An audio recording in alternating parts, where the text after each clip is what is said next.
আল্লাহর নবীর সমস্ত সাহাবীর উপরে বিদ্বেষ রাখা। কেন?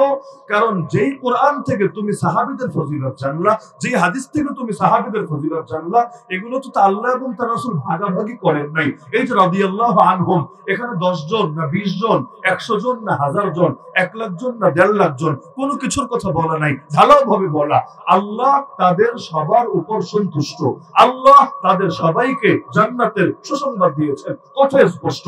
আল্লাহ ভালোবাসলেন সবাইকে, আল্লাহ খুশি হলেন সবার উপর, কিন্তু তুমি কারো উপর খুশি হলে কারো উপর খুশি হতে পারবে না। এর মানে কি? এর মানে আল্লাহ এবং তার রাসূলের কথাও তোমাকে তৃপ্ত করতে সক্ষম হবে না।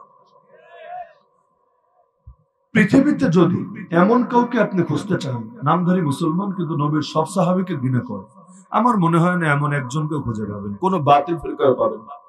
এমনকি শিয়া রাফেজি, যারা সাহাবীদের লাইনে সবচাইতে বেশি কট্টর, এই ইরানের রাস্তাঘাটে পর্যন্ত দেখবেন আবু বকর রাদিয়াল্লাহু আনহু, ওমর রাদিয়াল্লাহু আনহু, ওসমান রাদিয়াল্লাহু আনহু, আয়েশা রাদিয়াল্লাহু আনহা নাম নিয়ে নিয়ে গালি গালি গালি। এমনকি নতুন করে কেউ যখন শিয়া হয়, এগুলো ইউটিউবে সার্চ করলে বহু ডকুমেন্ট দেখতে পাবেন, কেউ যখন শিয়া হয় তাকে শুরুতে কিছু বাক্য দিয়ে বায়াত পড়ায়, বায়াত। ওই পীর সাহেবদের হাতে মুরিদ হতে গেলে বায়াত পড়ায় না, উর্দুতে বলে বাংলাদেশে বেশিরভাগ, মে বায়াত করতা হো ইত্যাদি ইত্যাদি। তো এখন ওদেরকে যখন বায়াতের বাক্যগুলো পড়ায়, ওই বায়াতের বাক্যর মধ্যে থাকে আবু বকরকে লানত দেয়, ওমরকে লানত দেয়, ওসমানকে লানত দেয়, আয়েশাকে লানত দেয় রাদিয়াল্লাহু আনহুম আজমাইন।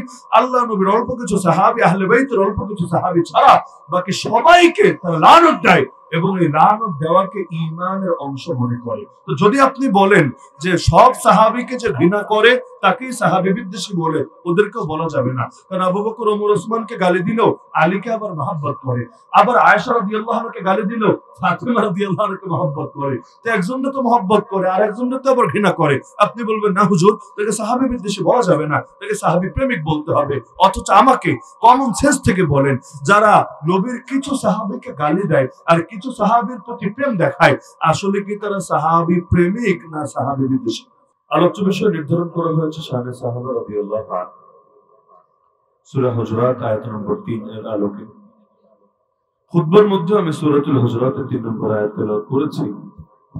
শানে সাহাবা রাদিয়াল্লাহু তাআলা আনহু সম্পর্কে মৌলিক কিছু কথাবার্তা আলোচনায় উত্থাপন ইনশাআল্লাহ। আল্লাহ রাসূল সাল্লাল্লাহু আলাইহি ওয়াসাল্লামের সান্নিধ্য এবং সঙ্গ যারা পেয়েছেন, ঈমানের সঙ্গে আল্লাহ রাসূল সাল্লাল্লাহু আলাইহি ওয়াসাল্লামের সাক্ষাৎ লাভ করেছেন এবং ঈমান নিয়ে দুনিয়া থেকে শেষ নিঃশ্বাস ত্যাগ করেছেন, তাদেরকে আমরা সাহাবী বলতেছি। যারা আল্লাহ নবীকে দেখেছে তবে তার উপর ঈমান আনে নাই, তারাও সাহাবী না। আবার যারা নবীর উপর ঈমান এনেছিল কিন্তু ঈমান নিয়ে কবরে যেতে পারে নাই, বিভিন্ন সময় বিভিন্ন ঘটনার কারণে, যেমন আল্লাহ রাসূলের ওফাতের পরে, মেরাজ সংঘটিত হওয়ার পরে, কিবলা পরিবর্তন হওয়ার পরে ইত্যাদি বিভিন্ন ঘটনার পরে কিছু কিছু মানুষ ইসলাম ত্যাগ করে বসেছিল, তাদেরকে আমরা বুঝাই না, বরং যারা মান লাকিয়ান নবিয়্য সাল্লাল্লাহু আলাইহি ওয়াসাল্লাম মুমিনান বিহি ওয়া মাতা আলাল ইসলাম, এই সংজ্ঞাটা ফাথুল বারী সহিহ বুখারী শরীফের সবচেয়ে প্রসিদ্ধ ব্যাখ্যা গ্রন্থ সেই ফাথুল বারীতে ইমাম ইবনে হাজার আসকালানী রাহমাতুল্লাহি আলাইহি উল্লেখ করেছেন, ঈমানের সঙ্গে আল্লাহর নবীর সাক্ষাৎ পেয়েছেন। চোখে দেখা জরুরি না, কারণ সাহাবীদের মধ্যে কেউ কেউ তো অন্ধ ছিলেন, অন্ধ আবার চোখে দেখবে কিভাবে? তো নবীকে চোখ দিয়ে দেখতে হবে এটা জরুরি না, কিন্তু ঈমানের সঙ্গে নবীর সাক্ষাৎ পেয়েছেন, নবীর সোহবত পেয়েছেন এবং ঈমান নিয়ে দুনিয়া থেকে যেতে পেরেছেন। এই সাহাবী হওয়া এমন একটা মর্যাদা, গোটা উম্মতের মধ্যে সমতুল্য কোন মর্যাদাই হতে পারে না। যে ব্যক্তি একবার এক মুহূর্তের জন্য আল্লাহ রাসূল সাল্লাল্লাহু আলাইহি ওয়াসাল্লামের সোহবত পেয়েছে, গোটা দুনিয়ায় আমল করতে করতে যদি পাহাড় পরিমাণ আমল একত্র করে ফেলে, তবুও সেই সাহাবীর পায়ের ধুলা সমান হবে না। কারণ ওই চোখ কোথায় পাবে যে চোখ নবীজিকে দেখতে পেয়েছে? ওই জীবন কোথায় পাবে যে জীবন নবীর সোহবত দ্বারা ধন্য হয়েছে? ওই হাত কোথায় পাবে যে হাত আল্লাহ নবীজির খিদমত করে সৌভাগ্যবান হয়েছে? সবই তো পাবে, ইলম পাবে, ঈমান পাবে, আমল পাবে, কিন্তু নবীজির সঙ্গ তো আর পাবে না। সুতরাং তার সমতুল্য হওয়া সম্ভব না। এমনকি একবার হলো খালিদ বিন ওয়ালিদ রাদিয়াল্লাহু আনহু, নাম সবাই শুনেছেন, সবাই চেনার কথা। ইসলামের সর্বপ্রধান সেনাপতি যদি কাউকে বলা হয় তাহলে খালিদ বিন ওয়ালিদ নামটাই আসবে সবার আগে। তো খালিদ বিন ওয়ালিদ রাদিয়াল্লাহু আনহু এক সাহাবীর সাথে ঝগড়া লেগে গেল, তিনি গালি দিয়ে বসলেন। তিনিও মুসলমান, কিন্তু তিনি তো ঈমান এনেছেন অনেক পরে, মক্কা বিজয়ের পরে। কিন্তু যাকে গালি দিলেন তিনি প্রথম যুগের মুসলমান। আল্লাহ রাসূল সাল্লাল্লাহু আলাইহি ওয়াসাল্লাম সেই শুরুর জামানায় যখন ইসলাম প্রচার করেছিলেন তখনই তিনি কালেমা পড়ে মুসলমান হয়ে গিয়েছিলেন। রাগের মাথায় খালিদ বিন ওয়ালিদ তাকে একটা কড়া কথা বলে ফেললেন। যিনি বললেন তিনিও সাহাবী, যাকে বললেন তিনিও সাহাবী, তবে পার্থক্য আছে। একজন সোহবত পেয়েছেন অনেক বেশি, আর একজন সোহবত পেয়েছেন তুলনামূলক কম। অষ্টম হিজরিতে মক্কা বিজয় হলো, আর 11 হিজরি রবিউল আউয়াল মাসে আল্লাহ রাসূল ওয়াফাতি হলো। খালিদ বিন ওয়ালিদের সোহবত ওই সাহাবীর তুলনায় অনেক কম। তিনি যখন সেই সাহাবীকে একটু কড়া কথা বললেন, নবী তাকে ধিক্কার দিয়ে বললেন, লা তাসুব্বু আসহাবী, তোমরা আমার সঙ্গীদেরকে গালি দিও না, আমার সাহাবীদেরকে গালি দিও না। কেন? ফাওয়াল্লাযী নাফসি বিয়াদিহি, ওই সত্তার কসম খেয়ে বলছি যার হাতে আমার প্রাণ, যার হাতে মুহাম্মাদের প্রাণ, লাউ আনফাকা আহাদুকুম মিসলা উহুদিন যাহাবা, তোমাদের কেউ যদি উহুদ পাহাড় পরিমাণ সম্পদ আল্লাহর রাস্তায় ব্যয় করে, মা বালাগা মুদ্দা আহাদিহিম ওয়ালা নাসিফাহু, ইসলামের প্রথম যুগে তারা আল্লাহর পথে সামান্য কিছু যে ব্যয় করেছে, এই উহুদ পাহাড় পরিমাণ ব্যয় করেও ওই সওয়াব পাবা না। যাকে বলছে সেও কিন্তু সাহাবী, যার ব্যাপারে বলছে সেও সাহাবী, কিন্তু শেষের দিকের সাহাবী উহুদ পাহাড় পরিমাণ সম্পদ ব্যয় করেও প্রথম যুগের সাহাবীর সমতুল্য হবে না। আর আমরা যারা কোন সাহাবীও না, সাহাবীর সোহবত পাওয়া তাবেঈও না, তাবেঈর সোহবত পাওয়া তাবেঈও না, তাবেঈর সোহবত পাবো কোত্থেকে? এটাও তো আরো 1200-1300 বছর আগের কথা। আমরা যারা কোনো ক্যাটাগরির মধ্যেই নাই, আমাদের কেউ যদি গোটা দুনিয়াও দান করে দেয় তবুও তো আল্লাহ রাসূল সাল্লাল্লাহু আলাইহি ওয়াসাল্লামের কোন সাহাবীর 1 পয়সা দান সমান হবে। কার সাথে কার তুলনা? তুলনা হয় সেই জিনিসে যেখানে সমতুল্য হওয়ার একটা সম্ভাবনা আছে। কিন্তু কেউ যদি এমন কিছুর সাথে এমন কিছু তুলনা দেয় যে দুটোর মধ্যে কোনো মিলই নাই, তাহলে সেই তুলনা কিছুতেই গ্রহণযোগ্য হতে পারে না। এই যে আন্দোলন হলো, জুলাই আন্দোলন, আন্দোলনের পর ঢাকা শহরে অনেক দেয়ালে দেখেছি, এবং এগুলো মনে হয় গান টানো লোকে বানিয়ে ফেলেছে, মোরা বিধাতার মতো নির্ভয়। এবার মোরা বিধাতার মতো নির্ভয় তুলনা দিচ্ছে, সাদৃশ্য দিচ্ছে। কাকে কার সাথে? মোরা মানে আমরা, আমরা মানে আন্দোলনকারীরা, বিধাতা মানে আল্লাহ, মত মানে তার অনুরূপ। আমরা আল্লাহর অনুরূপ, আল্লাহর মতো নির্ভয়। নির্ভয় মানে ভয় ডরহীন, অর্থাৎ আল্লাহর যেমন কোনো ভয় ডর নাই, যারা আন্দোলন করেছে আল্লাহর মতো তাদের ভয় ডর নাই। তার মানে তারা একটা গুণের ক্ষেত্রে আল্লাহর মতো হয়ে গেছে। নাউযুবিল্লাহি মিন যালিক। জেনে বুঝে এই বাক্যটা বললে ঈমান আর থাকতে পারে? আরে নবীও তো আল্লাহর মতো না, কোন ওলিও তো আল্লাহর মতো না। কুল কায়নাতকেও যদি তুলনা করা হয় কোন ক্ষেত্রেই তো আল্লাহর সঙ্গে তুলনীয় হবে না, হওয়া সম্ভবই না। কোরআন বলে দিয়েছে লাইসা কামিথলিহি শাই, কোন একটা জিনিস আল্লাহর মতো না। ওয়ালাম ইয়াকুল লাহু কুফুয়ান আহাদ, সূরা ইখলাসের সর্বশেষ আয়াত। আল্লাহর সমতুল্য কেউ হতে পারে না। তো যেখানে কোরআনের ঘোষণা স্পষ্ট আল্লাহ কারো মতো না, কেউ আল্লাহর মতো না, সেখানে একটা গুণের ক্ষেত্রে যদি তুলনা দেয়, আন্দোলনের ক্রেডিট তো প্রকাশ পাবে, কিন্তু ভেতরে ঈমান থাকবে না। সাহাবীর সঙ্গে পরবর্তী কোন উম্মতের কোন তুলনা হতে পারে না। আরে সৈয়দ আব্দুল কাদের জিলানী রাহমাতুল্লাহ আলাইহি, খাজা মুঈনুদ্দিন চিশতি আজমেরী, সুলতান আউলিয়া খাজা নিজামউদ্দিন, ওনাদের সবাইকেও যদি এক পাশে রাখা হয়, আর আল্লাহ নবীর একজন সাধারণ সাহাবী যে নবীকে একবার মাত্র দেখেছে, নবীর সোহবত পেয়েছে একটা মিনিটের জন্য, দুনিয়ার সমস্ত উলামায়ে কেরাম একমতে সব বুজুর্গ মিলেও আল্লাহর নবীর কোন সাহাবী সমান হতে পারে না।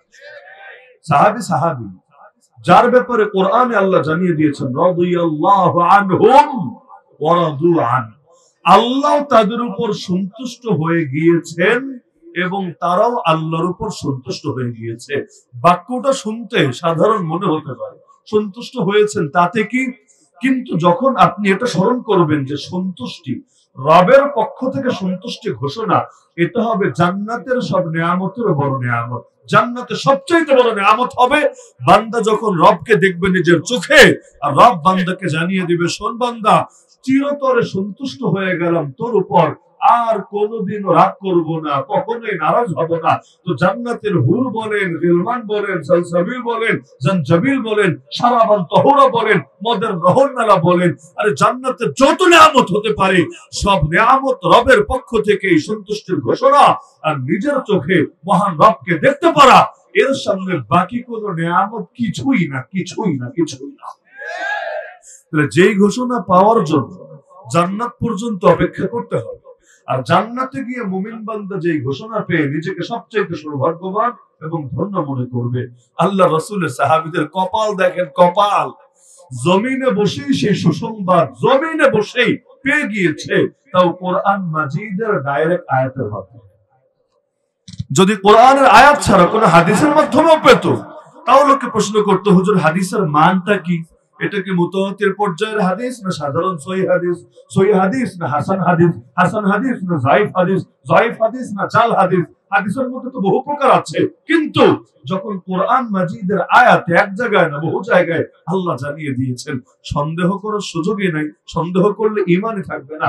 এমনকি শুধু সন্তুষ্টির ঘোষণাই না, জান্নাতের ঘোষণা আল্লাহ শুনিয়ে দিয়েছেন, ডাইরেক্ট জান্নাতের ঘোষণা। ওয়াকুল্লাহু ওয়া'আদাল্লাহুল হুসনা, আল্লাহ বলে দিচ্ছেন প্রত্যেক বুঝেন তো, মানে কেউ বাক নাই, প্রত্যেককে আল্লাহ তাআলা ওয়াদা দিয়েছেন সর্বোত্তম নিয়ামতের, সবচাইতে সুন্দর নিয়ামতের। সমস্ত মুফাসসির একমত, এখানে সর্বোত্তম এবং সবচাইতে সুন্দর নিয়ামত দ্বারা উদ্দেশ্য জান্নাত। আল্লাহ তাদের সবাইকে জান্নাতের ওয়াদা দিয়ে দিয়েছেন। মক্কা বিজয়ের আগে যারা ঈমান এনেছে, মক্কা বিজয়ের পরে যারা ঈমান এনেছে, মক্কা বিজয়ের আগে যারা দান করেছে, মক্কা বিজয়ের পরে যারা দান করেছে, আল্লাহ উভয় ক্যাটাগরি উল্লেখ করার পর বলে দিয়েছেন এদের সবাইকে আল্লাহ জান্নাতের ওয়াদা দিয়ে দিয়েছে। এজন্য বাংলাদেশে এই গজল আমি শুনি নাই, কিন্তু পাকিস্তানওয়ালারা এই গজলটাও গায়, হার সাহাবী এ নবী জান্নাতি জান্নাতি, হার সাহাবী এ নবী, মানে নবীর প্রতিটা সাহাবী জান্নাতি জান্নাতি। এটাই আমাদের ঈমান, এটাই আমাদের আকীদা। তো আল্লাহ তাআলা যাদেরকে জান্নাতের সুসংবাদ শুনিয়ে দিয়েছেন, জান্নাতের ওয়াদা দিয়েছেন, তাদের উপর যে সন্তুষ্ট হতে পারে না, সে আসলে আল্লাহ এবং তার রাসূলের উপর সন্তুষ্ট হতে পারে না। এজন্য আমাদের দেশের প্রায় সব কয়টা মসজিদে জুমার দিন দ্বিতীয় খুতবায় দেখবেন এই বাক্যটা বলে। কি বাক্য? আল্লাহ আল্লাহ ফি আসহাবি। শোনেন না জীবনে? আল্লাহ আল্লাহ ফি আসহাবি লা তাত্তাখিদুহুম গারাদান মিন বাদি ফামান আহাব্বাহুম ফাবিহুব্বি আহাব্বাহুম ওয়া মান আবগাদাহুম ফাবিবুগদি আবগাদাহুম। এটা মূলত নবীজির একটা হাদিস। অর্থ কি? আল্লাহ আল্লাহ, আরে উম্মত আল্লাহকে ভয় করো, আল্লাহকে ভয় করো। কোন ব্যাপারে? ফি আসহাবি, আমার সাহাবীদের ব্যাপারে। লা তাত্তাখিদুহুম, তাদেরকে বানিয়ে ফেলো না, গারাদান, টার্গেট, মিন বাদি, আমার পরে। আমি দুনিয়াতে থাকতে আমাকে তো অনেক মেরেছো, অনেক গালি দিয়েছো, অনেক কষ্ট দিয়েছো, খবরদার আমি যাওয়ার পরে আমার সাহাবীদেরকে টার্গেট বানিয়ে ফেলো না। ফামান আহাব্বাহুম, যে সাহাবীদেরকে ভালোবাসলো, ফাবিহুব্বি আহাব্বাহুম, আমাকে ভালোবাসার কারণেই তাদেরকে ভালোবাসলো। ওয়ামান আবগাদাহুম, আর যে সাহাবীদেরকে ঘৃণা করলো, ফাবিবুগদি আবগাদাহুম, আমাকে ঘৃণা করার কারণেই তাদেরকে ঘৃণা করলো। কি বুঝলেন? এই বাক্য থেকে কি স্পষ্ট না যে নবীর সাহাবীকে ভালোবাসে সে মূলত নবীকেই ভালোবাসে, আর যে কোনো সাহাবীকে ঘৃণা করে সে মূলত নবীকেই ঘৃণা করে। কারণ মাধ্যম ঠিক থাকা জরুরি। আল্লাহ তাআলা ইসলামে, কোরআনে, দ্বীন, শরিয়ত মুহাম্মদুর রাসূলুল্লাহ সাল্লাল্লাহু আলাইহি ওয়াসাল্লাম পর্যন্ত যে পৌঁছালেন, অনেক ক্ষেত্রে ওহীটা নিয়ে এসেছিল কে? নাম সবাই জানেন, জিবরিল আমিন। জানেন না সবাই? জিবরিল আমিনকে মক্কাবাসীরা পছন্দ করত না, গালি দিত। কেন? তাদের কথা ছিল ফেরেশতা তো কতই আছে, ফেরেশতার অভাব নাই, আসলে অভাব নাই। এত পরিমাণ ফেরেশতা হাদিসে আছে যা আসমানের মধ্যে 4 আঙ্গুল পরিমাণ এমন জায়গা খালি নাই যেখানে কোনো না কোনো ফেরেশতা রুকুতে নাই বা সিজদায় নাই বা দাঁড়ানো নাই। তার মানে পুরো আসমানও ভরা ফেরেশতাদের দ্বারা, এবং ফেরেশতার সংখ্যা বাড়ছে আর বাড়ছে। আরে প্রতিদিন 70,000 ফেরেশতা ওই যে বাইতুল মামুর যেটা আছে, প্রতিদিন 70,000 তওয়াফ করে। একবার যে তওয়াফ করেছে, দ্বিতীয়বার কিয়ামতের আগে আর সিরিয়াল আসে না। তারপরও নতুন নতুন 70,000 করতেই থাকে।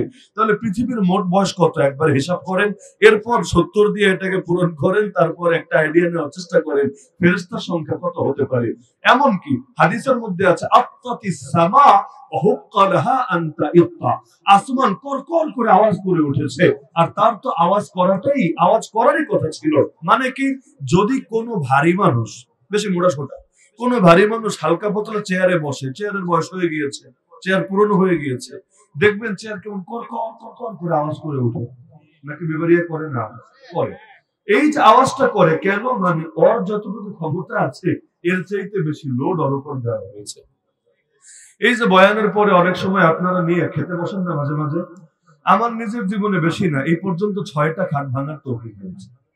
মানে আমাকে উঠিয়েছে যে হুজুর আপনি একটু বসেন খাবেন, ওই যে বসলাম, একবার তো পুরো ঢুকে গেলাম, একবার পা দিলাম, মানে পুরো ভরটা পড়লো আর ঢুকে গেল, একবার এক এক রকম কাহিনী। তো বেশি না, মাত্র 6টা। এরপর থেকে ওঠার আগেই খুব সাবধানে খুব সতর্ক ভাবে উঠি, আগে একটু আঘাত টাঘাত দিয়ে বোঝার চেষ্টা করি লোড কি নিতে পারবে না ভেঙে পড়ে যাবে। তো এটা স্বাভাবিক, যদি কোথাও লোড বেশি পড়ে তাহলে নিতে না পারলে এটা একটু ঝামেলা হয়।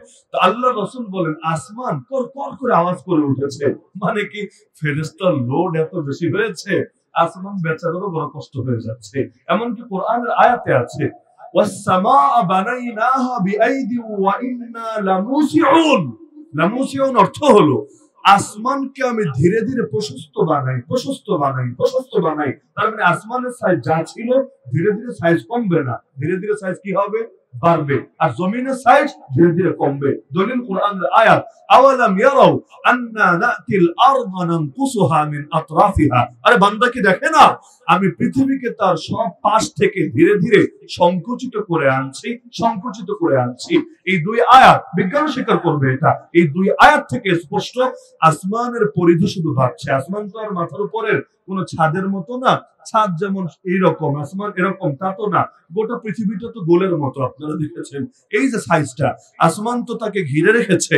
আসমানের এরিয়া যত বাড়তে থাকবে ধীরে ধীরে স্বাভাবিক আর ভেতরে যেটা আছে ওইটার এরিয়া কমতে থাকবে। তো পৃথিবী ধীরে ধীরে সংকুচিত হবে আর ওয়া ইন্না লামুসিউন, আসমান ধীরে ধীরে বাড়তে থাকবে। তো ফেরেশতার অভাব নাই, আর এই পরিমাণ ফেরেশতা আল্লাহ রেখে দিয়েছেন। তো মক্কার মুশরিকদের কথা ছিল আরে ফেরেশতা আসবে আসুক, আর ফেরেশতা তো মাশাআল্লাহ সাইজ তো জানেন।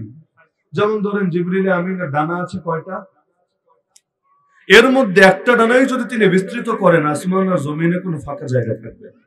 এমন এমন ফেরেশতাও আছে যার কানের লতি থেকে নিয়ে কাঁধ পর্যন্ত, হাদিসে আছে কানের লতি, লতি বুঝেন তো, কানের লতি থেকে নিয়ে কাঁধ পর্যন্ত দূরত্ব আমাদের কত হবে, ধরেন কারো 4 আঙ্গুল 6 আঙ্গুল এই টাইপের কাছাকাছি থাকবে, খুব বেশি বেশ কম হবে না। হাদিসে আছে যে আসমানের কোন কোন ফেরেশতার কানের দূরত্ব, কোন ফেরেশতা, যে ফেরেশতার আরশ বহনকারী, কান এর লতি থেকে নিয়ে কাঁধ পর্যন্ত দূরত্ব মাত্র বেশি না 500 বছরের রাস্তা। তো কানের লতি থেকে নিয়ে কাঁধ পর্যন্ত যদি 500 বছর হয়, তাহলে মাথার উপর থেকে পা পর্যন্ত হিসাব করলে কত বছর হতে পারে, এটা আপনি বসে বসে ঠান্ডা মাথায় মাহফিল শেষে ক্যালকুলেট করে বের করার চেষ্টা করেন। তো বলছিলাম তাদের কথা ছিল একটা ফেরেশতা আসলেই হলো। এই জিবরিল আমিনটা তো আমাদের সহ্য হয় না, সে কেন আসে? জিবরিলকে কেন সহ্য হয় না? কারণ জিবরিল আমিন অতীতে অনেক জাতিরে বরবাদ করে ছেড়েছে। কিভাবে?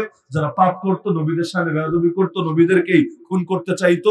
কারো ক্ষেত্রে জিবরিল আমিন এমন জোরে এক চিৎকার মেরেছে, চিৎকার কাকে বলে, কত প্রকার আর কি কি, এমন জোরে এক চিৎকার মেরেছে কানের পর্দা ফেটে সব জায়গায় শেষ। কোন কোন জাতিকে তার ডানা দিয়ে এভাবে উঠিয়ে নিয়ে এরপর উল্টো করে এক আছাড় দিয়েছে, পুরো জনপদ তো শেষ শেষ, পুরোটা সমুদ্রে পরিণত হয়েছে। ইতিপূর্বে যেহেতু অনেক জাতির সাইজ করেছে জিবরিল আমিন, এজন্য ওদের মনে একটা কষ্ট ছিল, এই জিবরিলটা দূরে রাখেন, দূরে রাখেন। কারণ ওই এলাকায় থাকে অনেক মার্কামারা কিছু থাকে, প্রশাসনিক কর্মকর্তা, এ যদি আমার এলাকায় দায়িত্বশীল হয়ে আসে তাহলে মানুষ চিন্তা করে তাইলে তো এলাকার খবর আছে, পুরো টাইট বানায় ছাড়বে। এজন্য তদবির করে যে চেঞ্জ হয়ে আসুক, অফিসার একজন আসলে হবে, কিন্তু এই অফিসারটা যাতে অন্তত বিজয়নগরে না আসে, আসলে আমাদের সবার 12টা বাজায় ছাড়বে। হয় না দুনিয়ার ক্ষেত্রে? হয়। ওই রকম তারা জিবরিল আমিনকে চ্যালেঞ্জ মনে করতো, সবাই আসে আসুক, জিবরিল আমিন খালি ওহী নিয়ে না আসুক। আল্লাহ কোরআনে আয়াত নাযিল করেছেন সূরাতুল বাকারা 1 নম্বর পারায়, কুল মান কানা আদুওয়াল লিজিবরিল, হে নবী আপনি বলে দেন যে জিবরিলের দুশমন কেন, ফাইন্নাহু নাযালাহু আলা কলবিকা বিইذنিল্লাহ মুসাদ্দিকান লিমা বাইনা ইয়াদাইহি ওয়া হুদা ওয়া বুশরা লিল মুমিনিন। কারণ জিবরিলের অপরাধ হলো জিবরিল আপনার উপর ওহী নিয়ে আসে, আপনার কলবের উপর রবের বিধানগুলোকে সে এসে অবতীর্ণ করে দিয়ে যায়, যেই কিতাব তার পূর্বের সমস্ত কিতাবকে সত্যায়নকারী এবং মুমিনদের জন্য হেদায়েত এবং সুসংবাদ। এরপরে আয়াতে আল্লাহ বলে দিচ্ছেন মান কানা আদুওয়াল লিল্লাহি ওয়া মালাইকাতিহি ওয়া রুসুলিহি ওয়া জিবরিলা ওয়া মিকাল ফাইন্নাল্লাহা আদুউল লিল কাফিরিন, যে ব্যক্তি আল্লাহর উপর দুশমনী পোষণ করবে, রাসূলের উপর দুশমনী পোষণ করবে, ফেরেশতাদের উপর দুশমনী পোষণ করবে, আলাদা করে দুইটা নাম হাইলাইট করা হচ্ছে। এবং জিবরিল আর মিকাইলের উপর যার অন্তরে ন্যূনতম বিদ্বেষ থাকবে, অ্যালার্জি থাকবে, সে যেন জেনে রাখে আল্লাহ ওর মতো কাফেরের দুশমন। কি বুঝলেন? যার অন্তরে জিবরিল আর মিকাইলের উপর দুশমনী থাকবে, আল্লাহ প্রথমে জানিয়ে দিচ্ছেন ও মুসলমানই না, ও কাফের। আর এটাও জানিয়ে দিচ্ছেন ও তো দুশমনী রেখেছে জিবরিলের উপর, আল্লাহর যে দুশমনী ঘোষণা করে দিয়েছেন ওর উপর। কেন? জিবরিলকে গালি দিলে জিবরিলের গায়ে লাগবে, আল্লাহ জবাব দেয় কেন? এখান থেকে স্পষ্ট, মাধ্যমের উপর যদি অ্যাটাক হয়, যে তাকে প্রতিনিধি বানিয়েছে, মাধ্যম বানিয়েছে, ভায়া বানিয়েছে, একটা তার উপর গিয়েই বর্তায়। আপনার বাচ্চারে কেউ মারলে আপনি নিজের ইগোতে লাগান কেন? এটা আপনিও বুঝেন। আমার বাচ্চার গায়ে হাত তোলা মানে আমার গায়ে হাত তোলা। কর্মীরা মারলে নেতা কেন খেপে যায়? কারণ নেতা চিন্তা করে আমার কর্মীর গায়ে হাত তোলা মানে আমার দল, আমার নেতৃত্বের উপর চ্যালেঞ্জ ছুড়ে দেওয়া। তো জিবরিল আমিন ওহী নিয়ে এসেছে, এখন যদি জিবরিল আমিনকে নিয়ে টিটকারি মারে, তার প্রতি বিদ্বেষ পোষণ করে, তাহলে ওহীও তো সন্দেহযুক্ত হয়ে যাবে, প্রশ্নবিদ্ধ হবে। এজন্য যখন আঘাত আসে জিবরিলের উপর, জবাব দিয়ে দেন স্বয়ং আল্লাহ নিজে।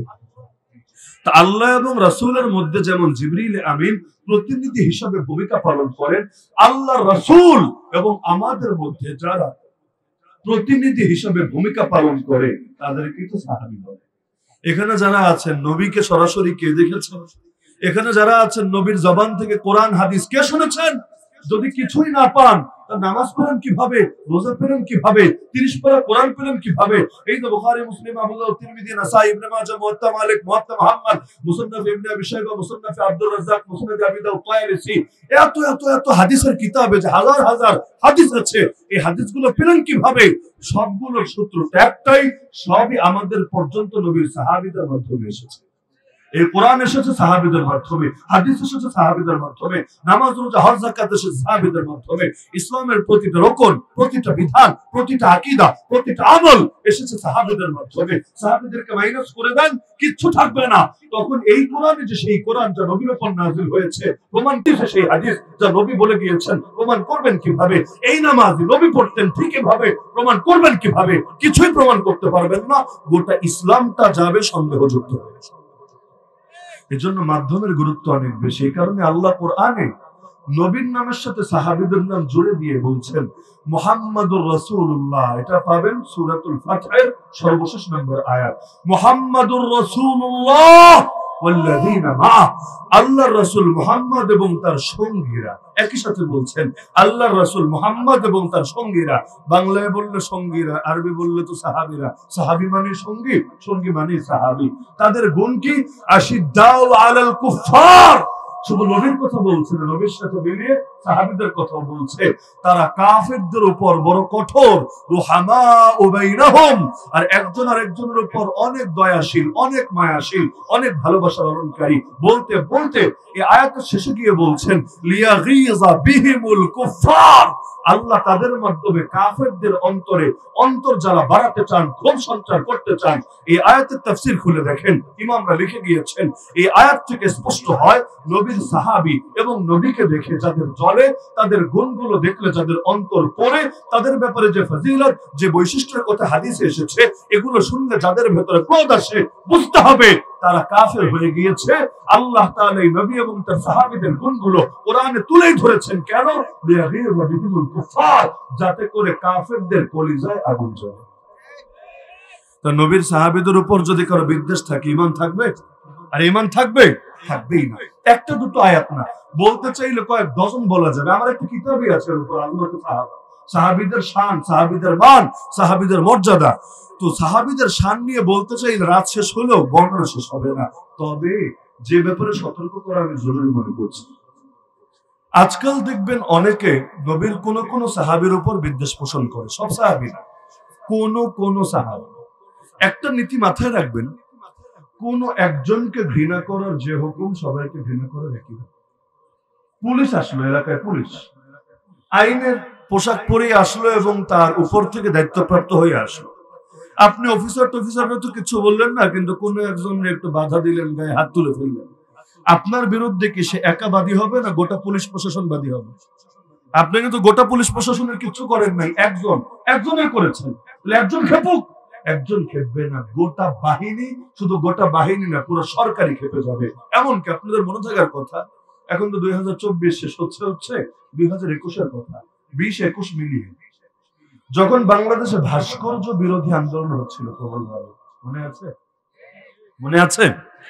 ভাস্কর্য তো আর সব নেতার ভাস্কর্য তো আর বানায় নাই, সব নেত্রীর ভাস্কর্যও বানায় নাই, বিশেষ একজনের ভাস্কর্য, আমার নাম বলার দরকার নেই, এগুলো বিবারিয়া নরসিংদী রাস্তাঘাটেও চিপায় চাপায় বহুত ছিল, এখন একটু কমেছে, কারণ পাবলিক অনেকে মনের জ্বালায় ভাস্কর্যরেও চাঁদের দেশে পাঠিয়ে দিয়েছে। যাই হোক, তো এই যে ভাস্কর্য দিয়ে যে দেশ ভরে গিয়েছে, যখন আমাদের ওলামায়ে কেরাম সে ভাস্কর্যের বিরুদ্ধে কথা বলেছিল, খেপলে যার ভাস্কর্য সে খেপুক, সে কবর থেকে উঠে এসে বলুক, হুজুররা তোমরা ঠিক করছো না কাজটা, আমার ভাস্কর্যের বিরুদ্ধে কেন তোমরা কথা বলছো, এটা যৌক্তিক।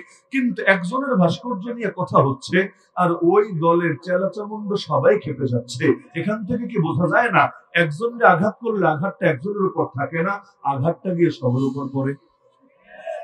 আমার পয়েন্ট বুঝতে পারছেন আপনারা? নবীর কোন এক সাহাবীর প্রতি বিদ্বেষ রাখা মানে আল্লাহ নবীর সমস্ত সাহাবীর উপরে বিদ্বেষ রাখা। কেন?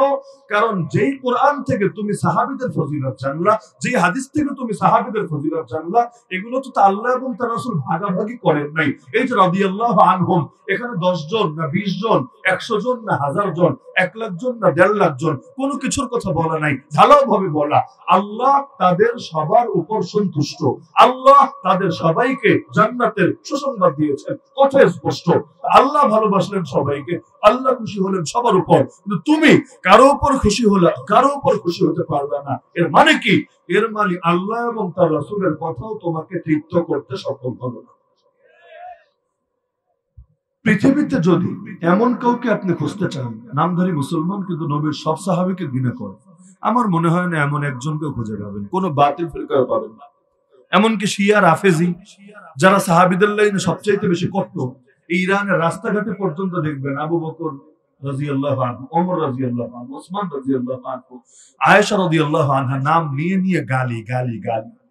এমনকি নতুন করে কেউ যখন শিয়া হয়, এগুলো ইউটিউবে সার্চ করলে বহু ডকুমেন্ট দেখতে পাবেন, কেউ যখন শিয়া হয় তাকে শুরুতে কিছু বাক্য দিয়ে বায়াত পড়ায়, বায়াত, ওই পীর সাহেবদের হাতে মুরিদ হতে গেলে বায়াত পড়ায় না, উর্দুতে বলে বাংলাদেশে বেশিরভাগ, মে বায়াত করতা হো ইত্যাদি ইত্যাদি। তো এখন ওদেরকে যখন বায়াতের বাক্যগুলো পড়ায়, ওই বায়াতের বাক্যর মধ্যে থাকে আবু বকরকে লানত দেয়, ওমরকে লানত দেয়, ওসমানকে লানত দেয়, আয়েশাকে লানত দেয় রাদিয়াল্লাহু আনহুম আজমাইন।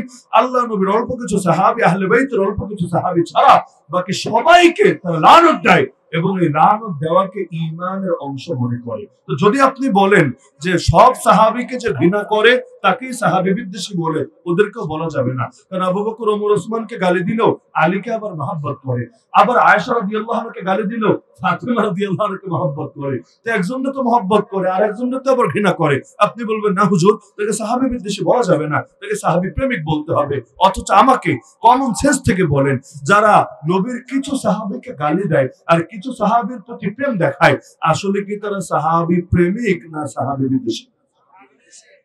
মূলত সাহাবী বিদ্বেষী, তবে সাইনবোর্ড লাগে, ডাইরেক্ট একসাথে যদি সব অস্বীকার করে ঝামেলা আছে, এজন্য কাটা দিয়ে কাটা তুলে একজনকে সামনে হাইলাইট করে আর একজন কারাল করে, হব্বে আলী বুগজে মুআবিয়া, এই আচরণটা তারা করার চেষ্টা করে। এখন একটা প্রশ্ন আপনাদের মাথায় আসতে পারে যে হুজুর, সত্যতা বাস্তবতা অস্বীকার করি কিভাবে? কোন হুজুর মানুষ যদি চুরি করে আমরা বলতে পারবো না চুরি করেছে? কোন হুজুর মানুষ যদি পাপ করে আমরা বলতে পারবো না পাপ করেছে? এগুলো আমাদের দেশে সাধারণ মানুষের মাথায় বিষগুলো ঢুকিয়ে দেওয়া হয়েছে। এজন্য আমি ভেঙে চুরে বলছি, যাতে করে কোনো বিষ টিস ভেতরে থাকলেও বিষটা বের হয়ে যেতে পারে, অ্যান্টিভেনাম যাতে হয়ে যেতে পারে, অ্যান্টিডোট হতে পারে।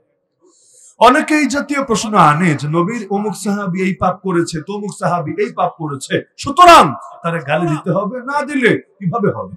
একটা বিষয় মাথায় রাখেন যে নবীর কোন সাহাবী কি করেছে, ভালো করেছে না খারাপ করেছে, এটা কি আপনারা কেউ নিজের চোখে দেখেছেন? দেখার কোনো সুযোগ আছে? আচ্ছা, নিজের চোখে দেখেন নাই, কিন্তু যে দেখেছে সরাসরি তার থেকে নিজের কানে শুনেছেন, এরকম কোন সম্ভাবনা আছে? নাই। নিজের চোখেও দেখেন নাই, নিজের কানেও শুনেন নাই, তো জানলেন কিভাবে? এক নম্বর সূত্র বলবেন যে জেনেছি হুজুর বই পড়ে পড়ে, এটাই তো বলবে, আর তো কোনো মাধ্যম নাই। নিজের চোখেও দেখেন নাই, নিজের কানেও শোনেন নাই, তাহলে জানলেন কিভাবে?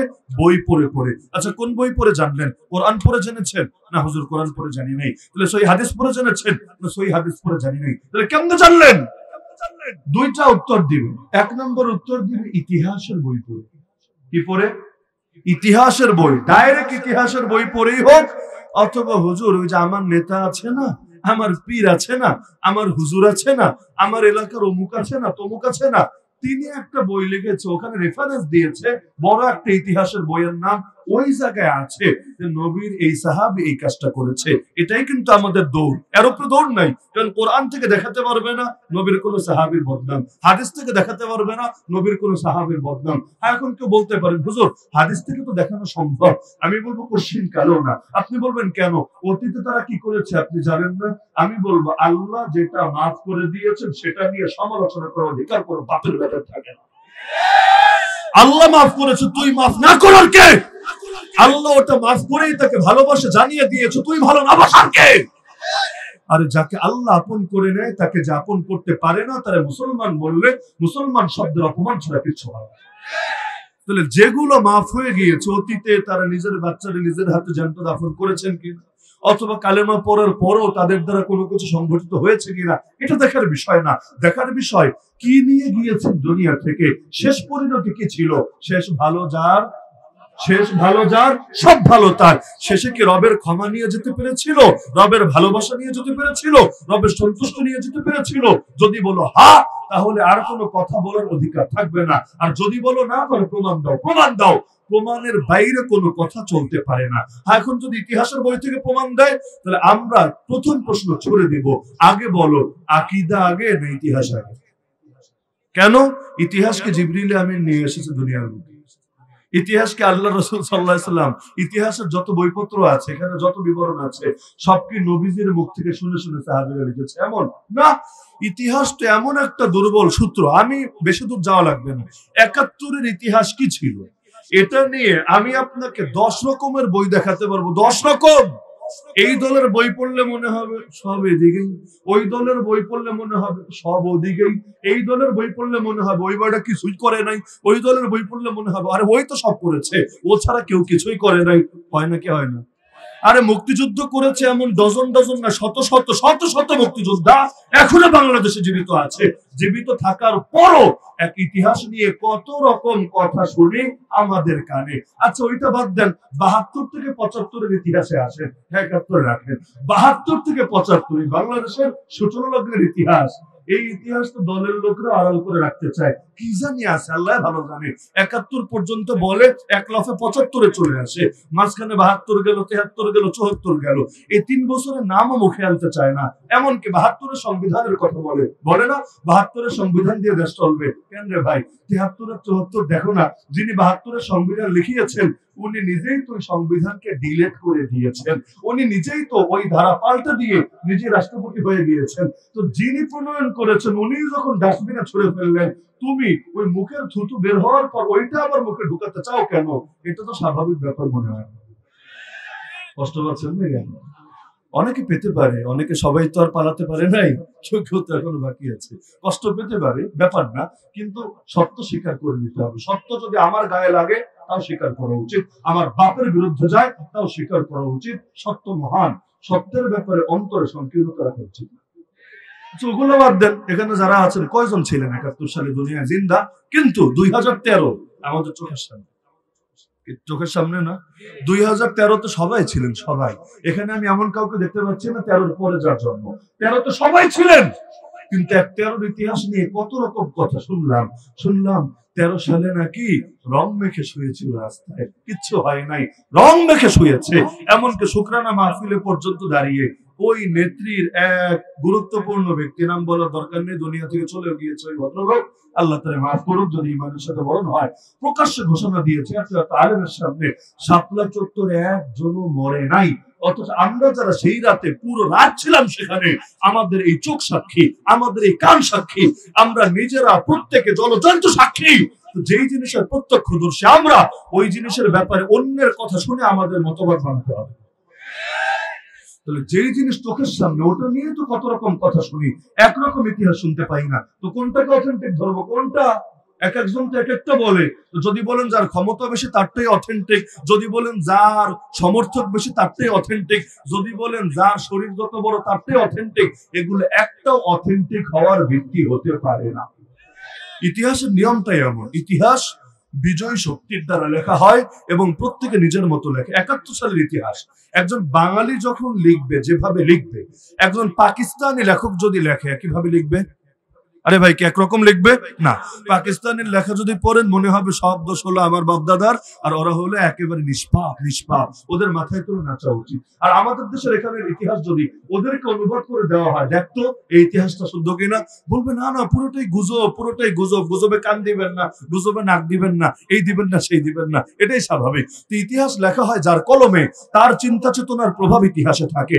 আরে যে ইতিহাস দিয়ে নবীর সাহাবীদের গালি দেওয়া হয়, এগুলোর পেছনে সবচাইতে বেশি কলম ঢুকেছে যাদের দুইটা নাম, একটা নাম হলো শিয়া, একটা নাম হলো শিয়া, আর একটা নাম হলো ওরিয়েন্টালিস্ট বা প্রাচ্যবিদরা, যারা মূলত খ্রিস্টান বা ইহুদি বা নাস্তিক, কিন্তু ইসলাম নিয়ে লেখালেখি করেছে ইসলামের কল্যাণ করার জন্য না, বরং ইসলামের মধ্যে বিষ ঢোকানোর জন্য।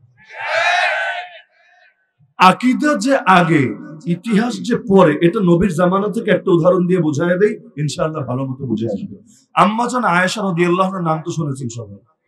আল্লাহ রাসূল সাল্লাল্লাহু আলাইহি ওয়াসাল্লাম যখন যুদ্ধেও যেতেন, তিনি অনেক যুদ্ধেই তার স্ত্রীদের মধ্য থেকে লটারি করে করে বা বিভিন্ন ভাবে ভাগ করে এক এক সময় এক একজনকে যুদ্ধেও নিয়ে যেত সাথে, লড়াই করার জন্য না। যুদ্ধ তো আর একদিন ব্যাপী হবে না, লং টাইম নিয়ে হতে পারে, 1 মাস 1.5 মাস যুদ্ধের ময়দানে থাকা লাগতে পারে। সেখানে তো সেনাপতি যিনি, তার জন্য আলাদা তাবু থাকবে। তো সেখানেও যাতে তারা নিরাপদে থাকতে পারে, এবং যুদ্ধের ময়দানেও তো বিভিন্ন খেদমত দরকার, কারণ সারাদিন পুরুষরা যুদ্ধ করবে, তাদের রান্না বান্না কে করবে, অসুস্থ হলে সেবা শুশ্রূষা করার ব্যাপার আছে, ওষুধপত্র আনার ব্যাপার আছে, পানি টানি আনার ব্যাপার আছে, বিভিন্ন কাজের প্রয়োজন আছে। তো কখনো কখনো নারীদেরকেও নেওয়া হতো, সব যুদ্ধে না, যেই যুদ্ধে নিরাপত্তার ব্যবস্থা রাখা যেত। এক যুদ্ধে আল্লাহ রাসূল নিয়ে গেলেন আম্মা জান আয়েশা রাদিয়াল্লাহু আনহা, যুদ্ধ থেকে ফিরছিলেন, কিন্তু ওই যুগে ফেরাটা তো এত সহজ ছিল না। এখন মনে করেন আমরা সকালে এই জেলায়, তো বিকালে ওই জেলায়, রাতে আবার আরেক জেলায়, এগুলো এই যুগে স্বাভাবিক। আমার নিজের এমন হয়েছে, এসব নামাজের পর বয়ান করেছি সুনামগঞ্জ জগন্নাথপুর, আর রাত্রে 12টার আগে এসে বয়ান করেছি কিশোরগঞ্জ কটিয়াদি, কই সুনামগঞ্জ কই কটিয়াদি, এক রাতে। এই যুগে সম্ভব, ওই যুগে তো এগুলো কল্পনাও করা সম্ভব ছিল না। তো ফিরতে হলে তাদেরকে লম্বা সফর করতে হতো। আর সৌদি আরবে যারা গিয়েছেন, গরম কেমন আইডিয়া থাকার কথা, আর মরুভূমির দেশ, তো ওই সময় তারা সারাদিন চলতেও পারতেন না, রোদের টাইমটা বিশ্রাম করা লাগতো, সকালে আর বিকালে তারা সফর করতেন। তো সফর থেকে ফিরছিলেন, মাঝখানে এক জায়গায় যাত্রা বিরতি দিলেন আল্লাহ রাসূলও এবং তার সঙ্গে থাকা সমস্ত সাহাবী মুজাহিদিনও। তো এখন যখন আবার সেখান থেকে তারা রওনা করবেন, এর আগে মানুষ যখন রওনা করে তার আগে জরুরত সেরে নেয়, একটু ফ্রেশ হয়ে নেয়, যাতে করে সফরের মধ্যে আর ঝামেলা না হয়। আম্মা জান আয়েশা রাদিয়াল্লাহু আনহা, তিনি ছিলেন একটা উটের উপরে একটা পালকি বানানো হতো, যেটাকে হাওদা বলে। পালকি চেনেন না? জোনটা না চিনলে মুরব্বীরা চেনার কথা। পালকি, ওই পালকির ভেতরে পর্দাই তারা আবৃত থাকতেন। এমন না যে ময়দানে গিয়েছেন এখন আর পর্দা পুষিয়ে রাখবে না, তারা সম্পূর্ণ সেখানে আড়ালে আবৃত অবস্থায় থাকতেন। আম্মা জান আয়েশা রাদিয়াল্লাহু আনহা হাওদা থেকে নেমে জঙ্গলের ভেতরে চলে গেলেন জরুরত ছাড়ার জন্য। জরুরত ছাড়লেন, তিনি আসলেন। তিনি যখন এসে আবার হাওদায় ঢুকলেন, তো যেই লোকটা উট টানার দায়িত্বে নিয়োজিত ছিল, উট তো টেনে টেনে নিতে হয় জানেন, দৌড়াতেও পারে, তবে সবসময় উট দৌড়ে চালায় না মানুষ, একজন সামনে থেকে টানে আর আরেকজন পিঠের উপর বসে থাকে। টানার দায়িত্বে যিনি নিয়োজিত ছিলেন, তিনি দেখেছেন যে আম্মা জান এসে আবার হাওদায় উঠেছেন, তিনিও নিশ্চিত যাক যাত্রী গাড়িটি আছে, গাড়ি এখন চালানো যাবে। যখন আল্লাহ রাসূল সাল্লাল্লাহু আলাইহি ওয়াসাল্লাম সবাইকে কমান্ড দিলেন, চলো সামনে আগাও, এর কিছুক্ষণ আগে আম্মা জান আয়েশা রাদিয়াল্লাহু আনহা লক্ষ্য করলেন গলার হারটা হারিয়ে গেছে। হার বুঝেন না? গলায় যে হার ছিল, স্বর্ণের হার, হারটা খুঁজে পাচ্ছেন না, হারিয়ে গেছে। তিনি তো চিন্তায় পড়ে গেলেন। আরে আপনি আইফোন 16 প্রো ম্যাক্স কে অত মহব্বত করেন না, একজন নারী তার স্বর্ণালঙ্কারকে যে পরিমাণ মহব্বত করে, এটা ন্যাচারাল ব্যাপার, কোনো দোষের কিছু না, প্রত্যেকের রুচিটা আপেক্ষিক। তাছাড়া এটা তো আর তিনি নিজে কিনেন নাই, আল্লাহ রাসূল হয়তো দিয়েছেন বা তার পিতা আবু বকর রাদিয়াল্লাহু আনহু দিয়েছেন। তো এইরকম দামি একটা জিনিস হারিয়ে গেলে কার না চিন্তা হবে, কার না কষ্ট হবে। তো তিনি একটু চিন্তিত হয়ে গেলেন, হ্যাঁ কি করা যায়, এটা তো আগে ছিল, হঠাৎ নাই কেন, তাহলে গেল কোথায়? তো মাঝখানে হাওদার মধ্যে খুঁজে দেখলেন কোথাও নাই। তাহলে তো অপশন একটাই, যে যেহেতু আগে ছিল এখন নাই, তার মানে এই যে জঙ্গলে গিয়েছিলেন জরুরত ছাড়তে, আসা যাওয়ার পথে বা জরুরত ছাড়ার মাঝে কোনো এক জায়গায় পড়ে গেছে। তো তিনি এবার ভাবলেন খুঁজে নিয়ে আসে। তিনি হাওদা থেকে নেমে খুঁজতে গেলেন, কিন্তু এই যে দ্বিতীয়বার নেমে গেলেন, এটা উট চালকের নজরে পড়ে নাই, তার দৃষ্টির বাইরে হয়ে গেল। ওদিকে তো ডাক চলে এসেছে রাসূলের থেকে, চলো চলো সামনে চলো। সবাই তো চলতে শুরু করেছে। সেও তো জানে আল্লাহ রাসূল সাল্লাল্লাহু আলাইহি ওয়াসাল্লামের স্ত্রী, মুমিনদের মা উম্মুল মুমিনিন আম্মা জান আয়েশা রাদিয়াল্লাহু আনহা, তিনি তো উটের উপরে আছেন। তো তিনি উট দাঁড় করিয়ে সামনে চলতে শুরু করলেন। অন্য যারা ঘোড়সওয়ার ছিল, যারা পদাতিক ছিল, সবাই চলতে শুরু করলো। যেতে যেতে যেতে সবাই চলে গেল। এদিকে আম্মা জান গিয়ে খুঁজতে খুঁজতে আলহামদুলিল্লাহ হার পেয়ে গেলেন। হার পেয়ে তো মহা খুশি, হারটা গলায় পড়লেন। পরে তিনি আসলেন, এসে তো মাথার উপর আসমান ভেঙে পড়লো। হায় হায়, এই জঙ্গলের ভেতরে একা একজন নারী, কি করবেন তিনি? কেউ নাই, সবাই চলে গেছে। এখন তো তিনি কি করবেন? কোন দিকে যাবেন? কম্পাসও নাই, গুগল ম্যাপও তো নাই ওই যুগে, মোবাইলও নাই কল দিয়ে বলবো, অরলেসও নাই, মাধ্যম তো কিছু নাই। করবেটা কি? একজন নারী, আর তার বয়স কতই ছিল সবাই জানেন। বিয়ের সময় মাত্র 6 বছর, যখন ঘরে তুলেছেন নবী তখন 9 বছর। যদিও এই যুগের ঘটনা না, এই যুগের ঘটনা হলে নিয়ে জেলে ঢুকায় রাখতো। এই যুগের ঘটনা না, এজন্য যখন ঘরে তুললেন বয়স 9 বছর, আর যখন আল্লাহ নবীর ওফাত হলো মাত্র 18 বছর। তো ওফাতের সময় যদি 18 হয়, এই ঘটনার সময় বয়স কত হবে? 13, 14, 15। তো 13, 14, 15 বছরের একটা মেয়ে, সে যদি একা এভাবে একটা জায়গায় থাকে, কি পরিমাণ চিন্তা হতে পারে আপনি একবার কল্পনা করেন। মাথায় কাজ করছিল না, কি করবেন। হঠাৎ তার মনে আসলো যে আল্লাহ রাসূল সাল্লাল্লাহু আলাইহি ওয়াসাল্লাম একটা যুদ্ধ কৌশল আছে। কি সেটা? পুরো কাফেলাকে যখন তিনি এক জায়গা থেকে আরেক জায়গায় নিয়ে যান, কিন্তু আগের জায়গায় যাত্রা বিরতি দিয়েছিলেন, নবীর একটা সিস্টেম হলো একজন বা দুজনকে পিছনে রেখে যান, যারা কিছুটা আগ থেকে খুঁজতে শুরু করে কোনো কিছু মিসিং হলো কিনা, কিছু পড়ে রইলো কিনা, কোনো কিছু ভুলে রয়ে গেল কিনা। আমাদের হয় না, মনে করেন আমরা একসাথে ট্যুরে যাচ্ছি কোথাও, 5 জন 10 জন 20 জন, কোনো এক জায়গায় রেস্টুরেন্টে বসে চা খাইলাম, দেখা যাবে কি মোবাইলটা চার্জ দিয়েছিলাম, চার্জারটা পড়ে রয়ে গেছে। অথবা মাঝে মধ্যে মাহফিলেও দেখি যে বয়ান করে বক্তা উঠে যাচ্ছে, টেবিলের উপরে বলে মোবাইলটা রেখে চলে গিয়েছে। হতে পারে, মানুষ তো ভুল হতেই পারে। আল্লাহ রাসূল পেছনে একজন দুজনকে রাখতেন, ওরা আস্তে ধীরে আসতো, দেখতো কারো কোনো কিছু ভুলে পড়ে রয়ে গেছে কিনা।